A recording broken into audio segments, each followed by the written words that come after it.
নমস্কার, দেশের টিভি9 বাংলা শুরু করছি 5 কথা। আপনাদের সঙ্গে রয়েছি আমি তনুষ্ঠা।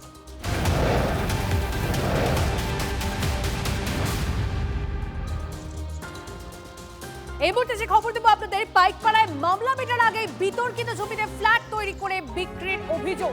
ক্রেতাদের অন্ধকারে রেখে ফ্ল্যাট বিক্রির অভিযোগ প্রমোটারের বিরুদ্ধে। ফ্ল্যাট ছাড়া নোটিশ পিটিয়ে এবার মাথায় হাত বাসিন্দাদের। নোটিশ ছাড়াই উচ্ছেদ করার অভিযোগ। পুলিশকে ঘিরে বিক্ষোভ, সেই ছবি আপনাদেরকে দেখাচ্ছি। আরে আমি দাঁড়িয়ে আছি।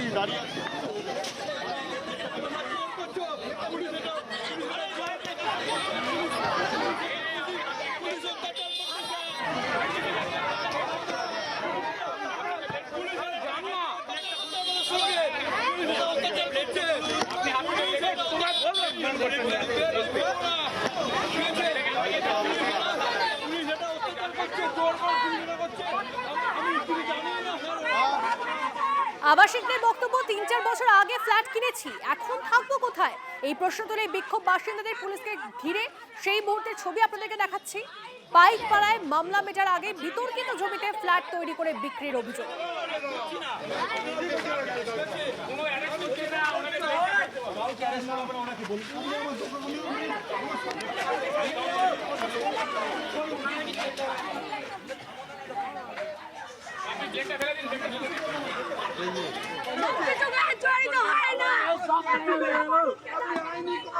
নোটিশ কিছু পাইনি আমরা।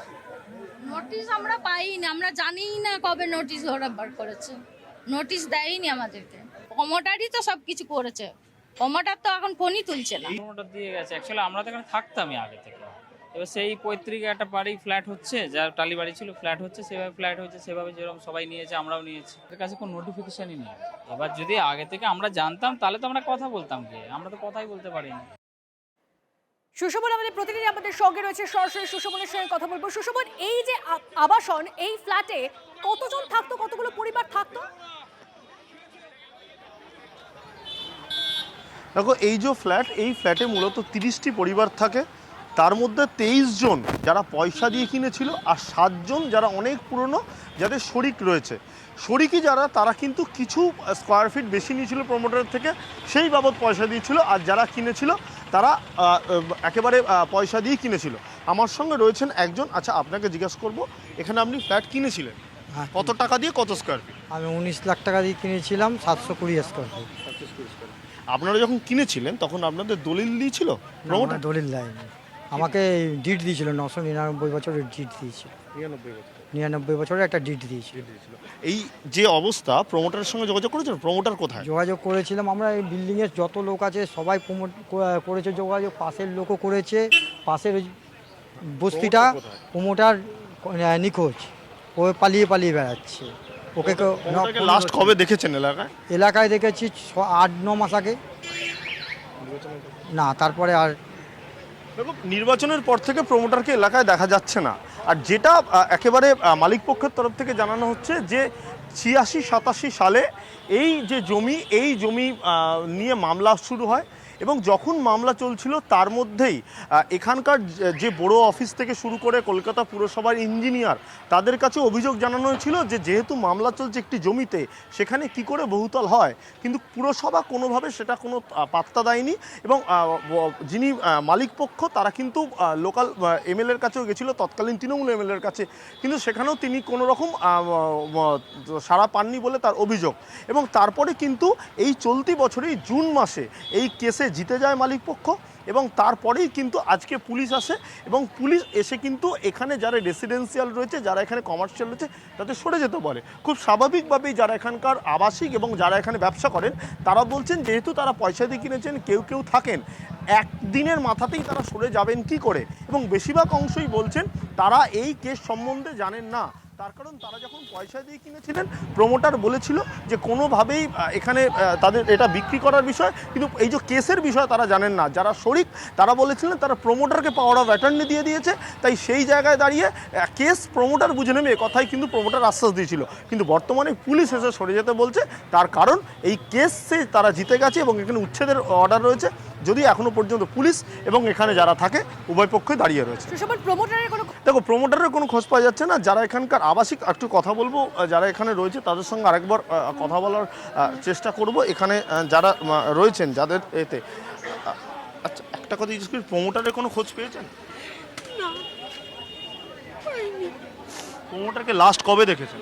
আমি বলতে পারবো না, আমি তো ছেলের মা, ছেলেরা চালায়। আমার মালগুলো যদি দিয়ে দিত, মালগুলো পর্যন্ত আটকে দিচ্ছে।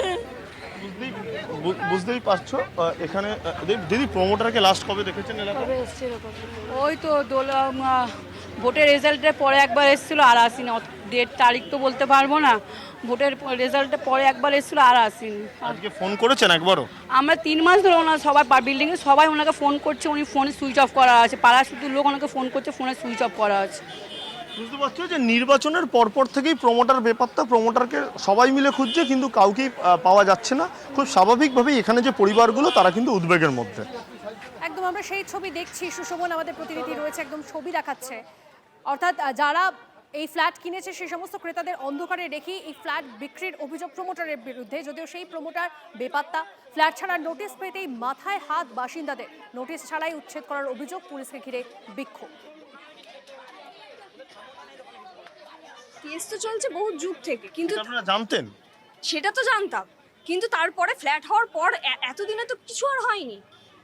যদি এতদিনে যদি এটা হতো তাহলে তো নিশ্চয়ই আমরা কেউ এই ফ্ল্যাটে ঢুকতাম না। আর যদি প্রথম থেকেই যদি সেই জিনিসটাই চলতো যে না এটা হতে দেওয়া যাবে না, এটা ইনলিগাল, ঠিক আছে, তাহলে নিশ্চয়ই আমরা এখানে ঢুকতাম না। তাহলে নিশ্চয়ই এতগুলো লোক যারা কিনেছে তারা নিয়ে ঢুকতো না। 25 লাখ টাকা নিয়ে চলে গেছে, বলেছে যে এটা করবে, এটা যে বিল্ডিং করবে এটা বলেছিল। 25 লাখ টাকায় কটা ঘর দেবে বলে? আমাদের 16 জন ঘর, মানে সবাই মিলে আমরা কম বেশি করে টাকা দেওয়া হয়েছে। হ্যাঁ, কেউ 1 লাখ দিয়েছে, কেউ 2 লাখ দিয়েছে। 16 জন মিলে 25 লাখ টাকা। হ্যাঁ হ্যাঁ, আর উনি করে দেবে বলেছিল, এখন ফোনও তুলছে না, কিছু না, সুইচ অফ। ফ্ল্যাটটা এতদিন হয়ে গেল, হওয়ার পরে এসে বলছে তোমরা ইনলিগাল কিনেছো কেন বলে ভাঙচুর করছে। যখন ফ্ল্যাটটা হয়েছে, যখন বাইরে আদার্স লোক এসে কিনতে আসছিল তখন বলেনি কেন যে এটা ইনলিগাল বিল্ডিং, তোমরা কেনো না? তখন কোথাও ছিল না। এখন হুট করে এসে ওনারা বলছেন যে বিল্ডিং খালি করো, আর কোনো নোটিশ ছাড়া আজকে হঠাৎ এসে বিল্ডিং খালি করো। দেখতেই পাচ্ছেন কারোর কোনো জিনিস নেওয়ানো নেই, যে আগে থেকে সবাই জানতো যে কোনো রকম নোটিশ নেই। কোনো রকম নোটিশ ছাড়াই এটা ভাঙতে এসেছে। প্রমোটার চোর একখানা। ফোন কেন? কোথাও নেই, প্রমোটার কোনো বার্তাই নেই। আর আমরা ওনার জন্য আমাদের সাধারণ মানুষের এই অবস্থা দেখতে পাচ্ছেন।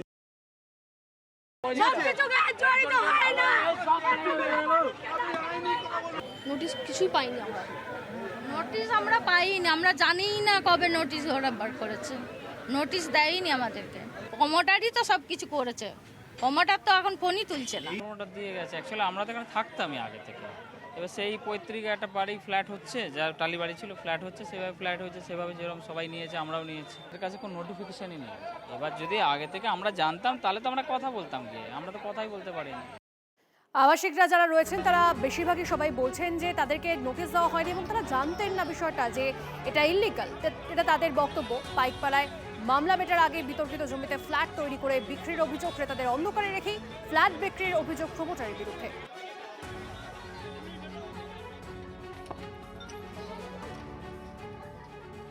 আপনারা নতুন ভাবে প্রচার করছেন, প্রচারিত হচ্ছে, তাই এইভাবে মানুষ প্রতিদিন প্রতারিত হচ্ছে ভারত পশ্চিমবঙ্গের মানুষ।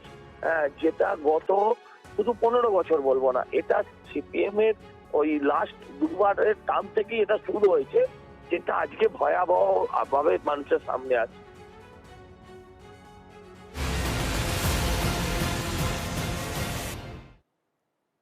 এবার তোলাবাজিতে অভিযুক্ত বিধাননগরের প্রাক্তন মেয়র কৃষ্ণা চক্রবর্তী। পর্তুগালের বাসিন্দা অনাবাসী ভারতীয়র থেকে কোটি টাকা তোলাবাজির অভিযোগ। সল্টলেকের সিজে ব্লকের বাড়ি ফিরে পেতে এনআরআই দীপঙ্কর সেনগুপ্তর কাছে কোটি টাকা তোলা চাওয়া হয় বলে অভিযোগ। এক আইনজীবীকে নিজের বাড়ি ভাড়া দিয়েছিলেন অনাবাসী ভারতীয়। পরে বিকাশ কোঠারি নামে একজনকে পাওয়ার অফ অ্যাটর্নি দেন তিনি। ভাড়া না পেয়ে আইনজীবীকে বাড়ি ছাড়তে বলায় গন্ডগোলের সূত্রপাত। অভিযোগ, বাড়ি কবজা করে মারধর করা হয় বিকাশ কোঠারিকে। এরপরই বাড়ি ফেরার জন্য কৃষ্ণা চক্রবর্তীর দ্বারস্থ হন অনাবাসী ভারতীয়। অভিযোগ, তখনই 1 কোটি টাকা দাবি করেন তৎকালীন মেয়র।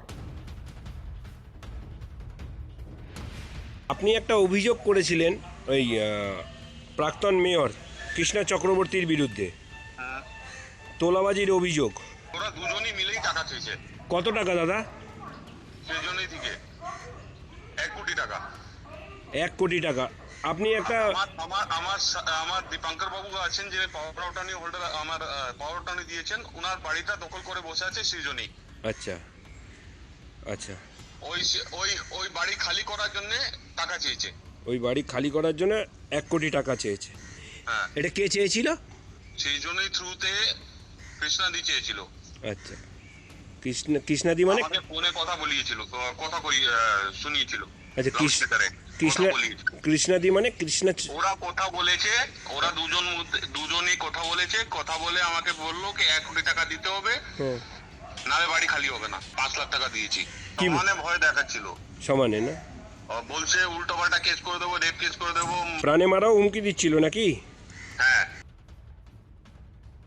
বাড়িটি দেখা যাচ্ছে CJ73, সেই বাড়িটি কিন্তু যে অনাবাসী ভারতীয় রয়েছেন পর্তুগালের বাসিন্দা দীপঙ্কর সেনগুপ্তের, এবং তার ভাইপোই কিন্তু ভাড়া দিয়েছিল এই সৃজনী ভট্টাচার্য মুখার্জিকে। পরবর্তী ভাড়া না পাওয়ায় কিন্তু পাওয়ার অফ অ্যাটর্নি কোঠারিকে দেওয়া হয়, এবং তার পরবর্তী ক্ষেত্রে কোঠারি যখন এই পাওয়ার অফ অ্যাটর্নি পেয়ে এই সৃজনী ভট্টাচার্য মুখার্জির কাছে আসে এবং তাকে কিন্তু হুমকি দেওয়া হয়, প্রাণে মেরে দেওয়ার হুমকি দেওয়া হয়। শুধু তাই নয়, তাকে কিন্তু ফৌজদারি মামলায় অর্থাৎ তাকে মলেস্টেশনের কেসে ফাঁসিয়ে দেওয়ারও অভিযোগ, এমনটাই অভিযোগ করেছেন কিন্তু বিকাশ কোঠারি।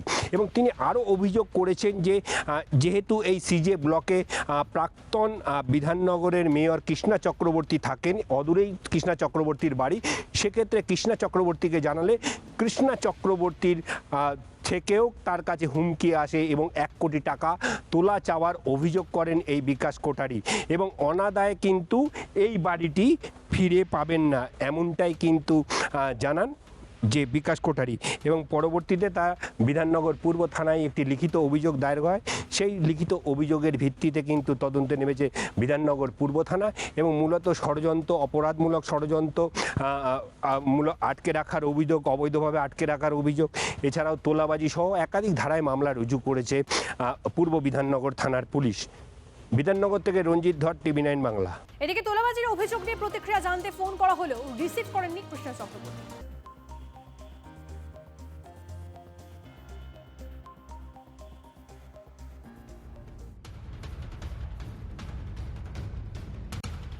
আপনি যে ব্যক্তিকে কল করেছেন তিনি উত্তর দিচ্ছেন না। অনুগ্রহ করে কিছুক্ষণ পরে চেষ্টা করুন। आप जिस व्यक्ति को कॉल कर रहे हैं वह अनुग्रह करे কিছুক্ষণ পরে চেষ্টা করুন। आपके द्वारा डायल किया गया नंबर अभी व्यस्त है। कृपया कुछ समय पश्चात प्रयास करें। The number you have dialed is currently busy. Please try later. আপনি যে নম্বরতে ব্যস্ত আছে অনুগ্রহ করে কিছুক্ষণ পরে চেষ্টা করুন। তৃণমূল নেতার মাথা মুড়িয়ে গলায় জুতোর মালা, তৃণমূলের বুথ সভাপতি অতুল বিশ্বাসকে কোমরে দড়ি বেঁধে ঘোরানো হলো এলাকায়। উত্তপ্ত কোচবিহারের শীতলকুচির নয়ারহাট কাটমানি নিয়েও আবাসের ঘর না দেওয়ার অভিযোগ, টাকা ফেরত না দিলে তৃণমূল নেতাকে শাস্তি গ্রামবাসীদের। সুমন কল্যাণ আমাদের প্রতিনিধি আমাদের সঙ্গে রয়েছে। সুমন কল্যাণ, তৃণমূল নেতার মাথা মুড়িয়ে গলায় জুতোর মালা পরিয়ে তার অভিযোগটা কি? তার বিরুদ্ধে একাধিক অভিযোগ সামনে এসছে, কি কি অভিযোগ? দেখো, বেশ কিছু অভিযোগ তার বিরুদ্ধে রয়েছে। স্পষ্টতই যারা গ্রামবাসীরা জানাচ্ছেন যে কাটমানির টাকা নিয়েছেন ঘর তৈরির জন্য, অর্থাৎ আবাস যোজনার টাকাও তিনি কাটমানি হিসেবে নিয়েছিলেন, এমনটা অভিযোগ রয়েছে। সেই সমস্ত অভিযোগগুলো কিন্তু একের পর এক জানানো হয়েছিল। গ্রামবাসীদের বক্তব্য যে থানা পুলিশে জানানো হয়েছে অথচ কোনো কাজ হয়নি। পরবর্তীতে কিন্তু আজকে এই ঘটনাটা ঘটে। স্বাভাবিকভাবেই এই যে শীতলকুচিতে কিন্তু আমরা গতকালকেও দেখেছি কিভাবে ডিম ছোড়া হয়েছিল বিজেপির নেতামন্ত্রীদের উপরে। আজকে কিন্তু সেই শীতলকুচিতেই আবার কিন্তু এই ঘটনাটা ঘটলো। স্বাভাবিকভাবেই এই যে একের পর এক পরিস্থিতি ঘটছে বেশ কিছুদিন ধরেই দেখা যাচ্ছিল, আজকের এই ঘটনা নতুন করে কিন্তু আবারও উত্তেজনা তৈরি করলো এই শীতলকুচি জুড়ে। বেশ, ধন্যবাদ। পরে খবরে আসি, ধর্ষণের চেষ্টার অভিযোগে এবার বিজেপি নেতাকে গণধোলাই, দত্তপুকুরের কদম্বগাছি নিয়ে উত্তেজনা।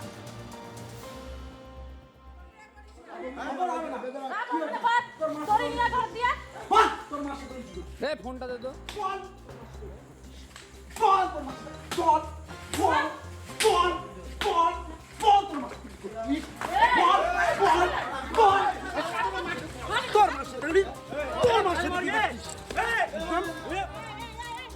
দীপঙ্কর আমাদের প্রতিনিধি আমাদের সঙ্গে রয়েছে। দীপঙ্করের থেকে জানবো, দীপঙ্কর, ধর্ষণে অভিযুক্ত দেগঙ্গা 1 বিজেপির মন্ডল সম্পাদক শ্যামল সাহা, ঠিক কি অভিযোগ তার বিরুদ্ধে? এলাকার এক গৃহবধূকে কুপ্রস্তাব দিচ্ছিলেন এবং বিজেপির ওই মন্ডল সম্পাদক এই মহিলাকে উত্ত্যক্ত করছিল এবং নির্যাতন করেছে, এমনটা অভিযোগ। এবং তার পরিপ্রেক্ষিতে স্থানীয় মানুষজন তারা গতকাল রাত্রিতে তাকে ধরে এবং তারপর প্রকাশ্যে গণধোলাই দেয়। পরবর্তীতে তাকে পুলিশের হাতে তুলে দেওয়া হয়েছে, পুলিশ তাকে গ্রেপ্তার করেছে এবং গ্রেপ্তার করে তারপর যা যা আইনি পদ্ধতি আছে সেই আইনি পদ্ধতি অনুযায়ী কাজ করা হবে, এমনটা পুলিশ সূত্রে জানানো হয়েছে। যে অভিযোগগুলো ওই শ্যামল সাহার বিরুদ্ধে রয়েছে সেটা কিন্তু ভয়ঙ্কর। তিনি একাধিকবার মহিলাকে কটূক্তি করেছেন এবং তার সঙ্গে যখন গতকালও একই রকমের ঘটনা ঘটানোর চেষ্টা করেন তখনই কিন্তু স্থানীয় মানুষজন একত্রিত হয়ে যান এবং তারপর তাকে সবাই মিলে ধরেন। তারপর দেখতেই পাচ্ছ ছবিতে যেভাবে মারধর করা হয়েছে, চিৎকার চেঁচামেচিতে লোকজন আরো বেড়ে যায়, তারপর গণধোলাই দেওয়া হয়, পরবর্তীতে পুলিশের হাতে তুলে দেওয়া হয়েছে। বেশ, ধন্যবাদ দীপঙ্কর। আরো একবার আপনাদের জানিয়ে রাখি যে ছবি দেখছেন আপনারা, ধর্ষণের চেষ্টার অভিযোগে বিজেপি নেতা তাকে গণধোলাই, দত্তপুকুরের কদম্বগাছিতে এ নিয়ে উত্তেজনা। ধর্ষণে অভিযুক্ত দেগঙ্গা 1 বিজেপির মন্ডল সম্পাদক শ্যামল সাহা।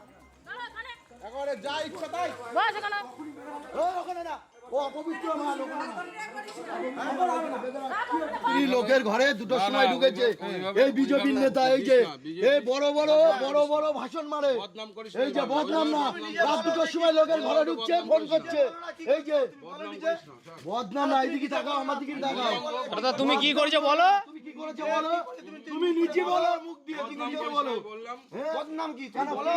তুই ফোন করেছো, এইদিকে দাও। দাদা পালাচ্ছ কোথায় বলো? তুই চোর বলে যাতে কি এখানে একটা ক্লিয়ার কথা বলে যাও যে কি কারণে রাত দুটোর সময় কি বললাম তোদের ঘরে ঢুকছে, মানছে না তো, এটা কি করে মানবে? এটা মানার মতো কথা। পরে খবরে আসি। আরো বিপাকে অভিষেক বন্দ্যোপাধ্যায়ের আত্মসহায়ক সুমিত রায়, সুমিতের বিরুদ্ধে 2টি মামলার তদন্ত হাতে নিল সিআইডি। ডিটেইলস জানাবে আমাদের প্রতিনিধি সুপ্রিয় আমাদের সঙ্গে রয়েছে। সুপ্রিয়, দেখো, পশ্চিম মেদিনীপুর জেলাতে 2টি থানাতে, একদিকে শালবনী এবং অন্যদিকে ডেবরা, এই 2টি থানাতে থাকা সুমিত রায়, অভিষেক বন্দ্যোপাধ্যায়ের বিয়ে, তার বিরুদ্ধে যে মামলা ছিল সেই মামলার তদন্তভার এবার হাতে নিল রাজ্যের সিআইডির গোয়েন্দারা। ইতিমধ্যেই এই 2টি মামলায় একটি সুমিত রায়ের বিরুদ্ধে মূলত এই শালবনী থানাতে যে জমি কেলেঙ্কারি বা জমি দুর্নীতির মামলা ছিল, অন্যদিকে দেবরা থানাতে চাকরি প্রতারণার সংক্রান্ত মামলা ছিল। সেই 2টি মামলারই তদন্ত এতদিন পশ্চিম মেদিনীপুর জেলার পুলিশ তারা করছিলেন, কিন্তু এবার এই 2টি মামলার তদন্ত সিআইডির গোয়েন্দারা করবেন এবং ইতিমধ্যেই তারা তদন্তভার হাতে নিয়েছেন এবং জেলা পুলিশের হাতে থাকা কেস ডায়েরি থেকে শুরু করে যাবতীয় যা নথি সমস্ত কিছু ইতিমধ্যে হ্যান্ডওভার করা হয়েছে, এমনটাও কিন্তু আমরা সিআইডি সূত্রে জানতে পারছি। বেশ, ধন্যবাদ।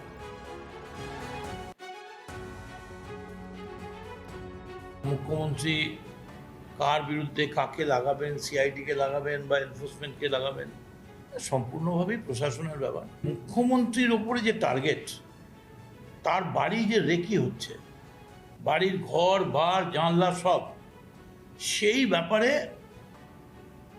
সমস্ত শক্তি দিয়ে পশ্চিমবঙ্গের মুখ্যমন্ত্রীর ওপরে এই যে একটা কি বলবো উগ্রপন্থী হানা, জেহাদি হানা সারা পৃথিবীব্যাপী এবং রেড গ্যাং, সেটা দেখা উচিত।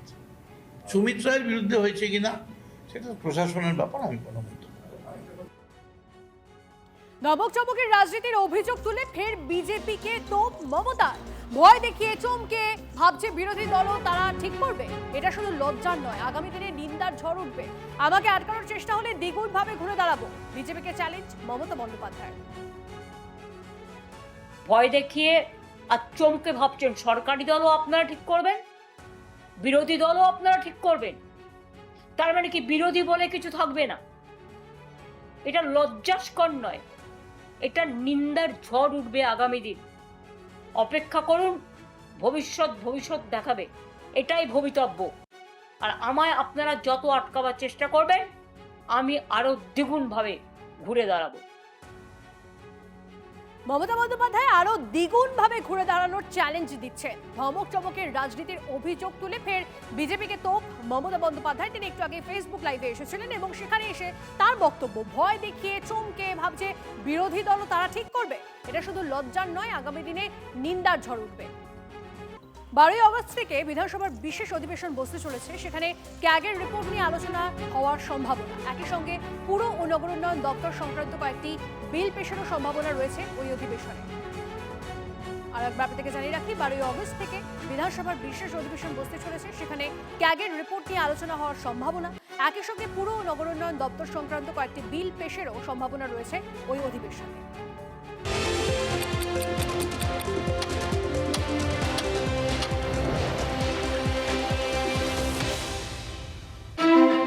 TV9 বাংলা সুস্বাস্থ্য 2026। যাদের হাতে আমাদের প্রাণ তাদের জানাই সম্মান। যে চিকিৎসকরা আমাদের জীবনটাকে ঘিরে রেখেছেন তাদের সম্মান জানাবো আমরা।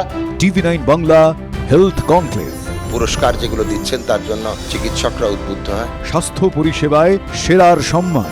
দেখুন TV9 বাংলা সুস্বাস্থ্য শনিবার বিকেল 5:25 TV9 বাংলায়। TV9 বাংলা, না দেখলেই নয়।